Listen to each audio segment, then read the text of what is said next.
ไอ้เว้าเขาไม่ไหวกับผมนะให้ฟังแด่มาแหงขนาดคำนี้ช่วงนี้นี่ในเมื่อสาวกขี่กระตือกอยากฟังมีว่าที่ชมรมคนขี่กระตือกสิบุจัดให้ผู้ใดที่พากันเบิ่งคลิปนี้อยู่ก็กดไลค์กดแชร์ให้กูแด่เพราะว่ากูกำลังรวมพลคนขี่กระตือกอยู่เกมนี้กูได้ยืนเลนกับบักกูด้วยความมั่นใจของกูนี่กูก็คิดว่ากูสิย่างลบมันได้กูเลยลืมเบิ่งเลเวลมันหลังจากที่มันเวล2มันก็หวบกูไปบัดนึงแต่จังไว้นี่ก็ตามที่สู่คิดนั่นแหละกูบ่ไหวกับมันนะมันบ่แม่นตีเสียงที่สู่จากฟังนี่คัดเอาไม่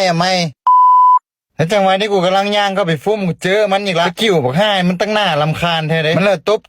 จับกูอยู่มันเวลซีก่อนกูมันก็เข้ามาสิงกูแล้วกูกะยังบ่ไหวกับมันนะบักกี้หน้าหูบักกูหน้าหีตานี่กูคือยืดเลนยากตายเถอะวะแล้วสู่พากันเบิ่งหลังจากที่กูตายมันกูบ่ลิ้นน้ำมันละบ่สนสิบวกน้ำมันละบัดนี้เคลียร์คลิปลูกเดียวบัดนี้ปานลิ้นบักไล่กูกับมันสู่พากันเบิ่งเด้อ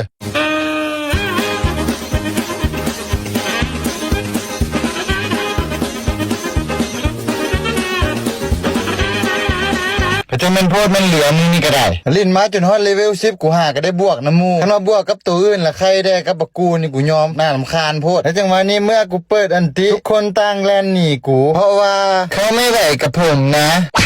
กูฆ่ามึงบ่ได้กูฆ่าโมมึงนี่แหละจังหวะนี้กูสิออนกับสเต็ปเทพอยู่แต่ว่ามันก็ยังไม่ไหวกับกูนะแล้วจังหวะนี้ทีมเขาก็มีแต่ตัวเลือดน้อยๆกูก็เลยเข้าไปเก็บเขามาได้เลยเฮ็ดให้กูฮู้ว่า4-1ก็ยังไม่ไหวกับผมนะ